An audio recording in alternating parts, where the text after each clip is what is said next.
The title says channel update, and this video is to let you know that sometimes life gets in the way, so I'm occasionally going to miss my usual posting schedule. But fear not, I have lots more content planned, so I'm not going anywhere.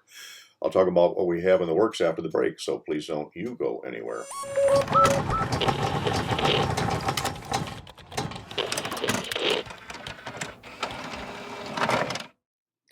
Welcome to The Cave for this Riders Range channel update. Like I said, sometimes life gets in the way and it throws a curveball that disrupts the best of plans. So as I said, I may miss my occasional Sunday morning posting. In the meantime, here's a quick look at what's in the pipeline. If you haven't already done so, please subscribe and hit the notifications bell so you can be notified when I do post new content.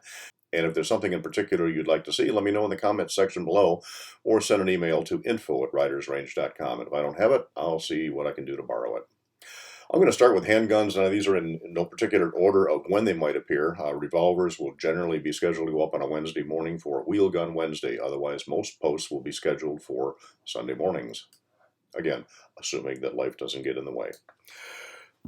One that's very interesting that I'm going to do a tabletop on. I'm not going to shoot it because I'm not sure if this is 442 Webley or 450 Adams. It's not marked on the gun anywhere. But this British Bulldog is going to be the subject of a tabletop review. Interesting gun that I've managed to borrow. At some point, we'll also do a quick look at the Kimber K6. Let's see. Glock 19 Gen 5 MOS. And I've got one more in my series of 10mm guns. I got the Glock 20 that I still need to shoot.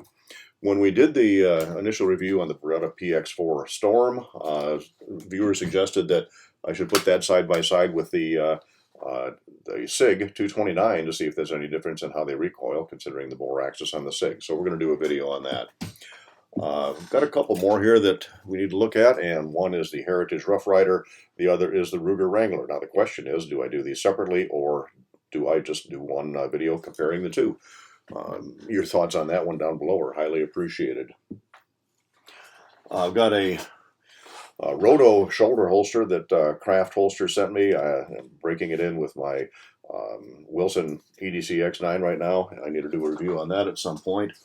Got lots more in the way of handguns, semi-autos, and wheel guns coming up, but I haven't even started to work on those yet. Got some long guns coming up too. Just picked up this Henry Model X in 357. Managed to get it out to the range. Got some video footage on it, and a nice shooting little gun. More on that one. I did a review earlier on the Ruger PC carbine, and that was a borrowed gun. This one I now own. It has the Swamp Fox Blade Prism scope on it. This one with an orange bullet rise compensating reticle on it. So that'll be coming up at some point. Picked up a JM stamped Marlin 3030. Now, I'm not really a 3030 guy. However, a couple of different friends have given me some 30-30 ammunition. So if I got 30-30 ammunition, I need a 30-30 to shoot it out of. This one's been around for several decades now.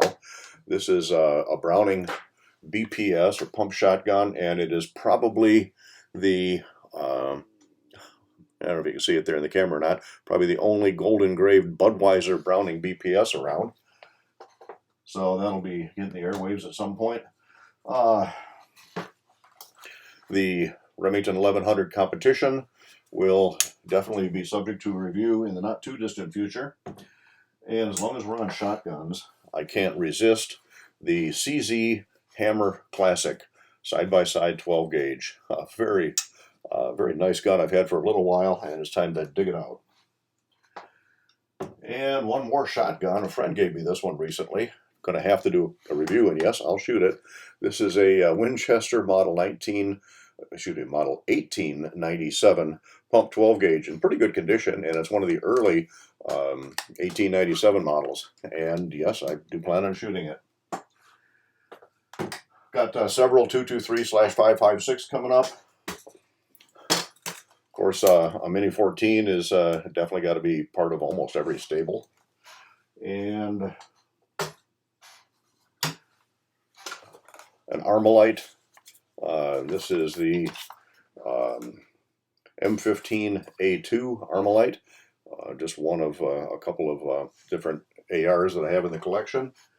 And as long as we're talking about 223/556, can't miss the Savage Axis 223. It'll be interesting to do a chronograph comparison between the 223 out of the Savage and the same ammunition out of a shorter 556. So those are all coming up at some point in the future. Again, I'm planning to post every Sunday morning, but if I skip the occasional Sunday, just remember Riders Range isn't going anywhere. Just working around unplanned events. I want to thank those of you who have been loyal supporters of Riders Range. Some of you have been with me since the early days, and your loyalty is highly appreciated. So that's what's coming up here on Riders Range, a brief channel update. Thanks for staying with me. Appreciate your indulgence in not having a range review on Sunday, but we will get to them, I do promise. So again, thanks for stopping by Riders Range.